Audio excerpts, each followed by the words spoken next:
Hello, I'm Chef.R.Sullivan. For English 105.03, we're going to be writing for a change. So I decided to talk about Martin Luther King, Malcolm X, and Noble Drew Ali, how they was all fighting for a change, right? And, the human rights, civil rights, and religious rights, you know, fighting for a change, trying to get the people to do what's right, right? So we're going to start here with Martin Luther King, an American Baptist minister and activist who became the most visible spokesperson and leader in the civil rights movement from 1955 until his assassination in 1968. Best known for his I Had a Dream speech.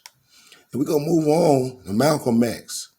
In 1953, Malcolm X adopted the NOI's tradition of replacing one last name, which was thought to have been forced upon an ancestor by their white enslaver, with the letter X, a reference to the unknown heritage, complicating African American identity. Malcolm X soon became a visible figure in the NOI, but it was the wonder of television that brought him national attention. When CBS aired the documentary Nation of Islam, the hate that hate produced, in July of 1959, Malcolm X's dynamic speech and obvious charm reached a national audience. Malcolm X's radical claims of black superiority and refusal to accept nonviolent strategies got him interviews across the social spectrum. Malcolm X had become a national figure of the NOI, best known for his by anything's necessary speech. And we're going to keep on going to Noble Drew Ali. Noble Drew Ali, Timothy Drew, better known as Noble Drew Ali, born January 8th, 1886 until July 20th, 1929. He founded 1929. He was an American who founded the Moorish Science. Moorish Temple of America considered a prophet by his followers. In 1913, he founded the Canaanite Temple in Newark, New Jersey, before relocating to Chicago, where he gained a following of thousands of converts. Following the murder of rival Moorish Science Temple leader, Drew Ali was arrested but never charged and sent to jail.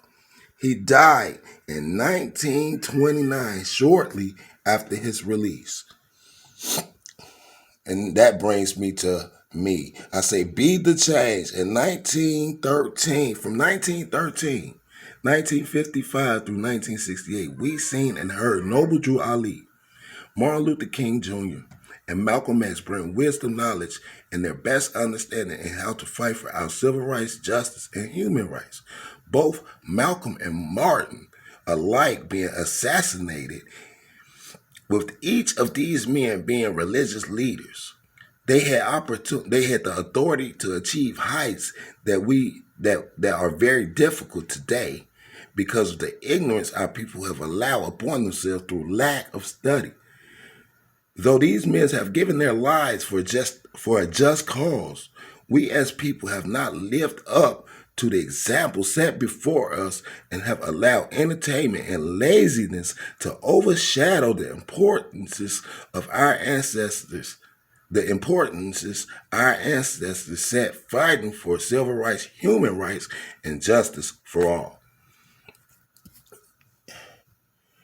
Unite. I believe we must unite as a unit of peoples to achieve real peace amongst one another, sharing land and communities. We must build in the poverty areas that children can see hope as they grow. We must build centers where children can build with one another and learn from one another of different cultures as they grow, teaching them the importance of respecting thy neighbor and showing kindness, which usually works out in your favor. Karma. unite. The House of Lincoln, Lincoln's House divided speech. The House divided speech was an address given by Abraham Lincoln, later President of the United States, on June 16, 1858, at what was then the Illinois State Capitol in Springfield, after he had accepted the Illinois Republican Party's nomination as the state's U.S. Senate. The House divided against itself cannot stand. I believe the government cannot endure permanently half slave and half free. I do not expect the Union to dissolve. I do not expect the House to fall. But I do expect it will cease to be divided. It will become all one thing or all the other.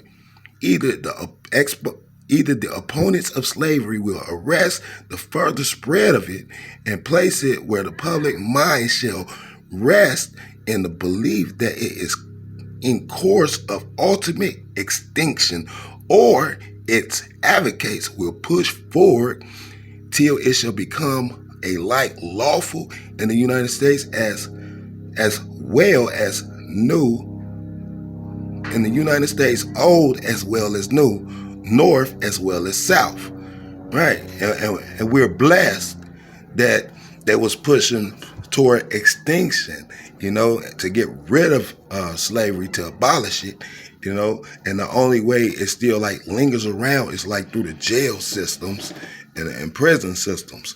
But other than that, we're doing pretty good at